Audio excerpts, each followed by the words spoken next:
Serengeti National Park in Tanzania, a place where wildlife is teeming with life, has a special story of magical combinations of species. A tiny bird, known as the horned bird, has found a very unique way to survive. It lives inside the horns of wild animals such as buffalo, antelope, and rhinoceros.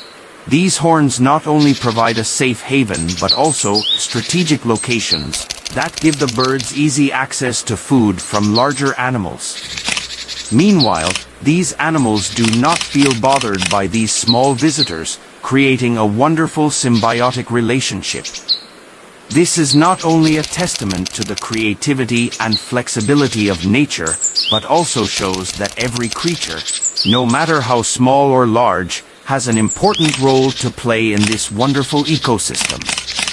The Serengeti nature is truly magical and full of surprises.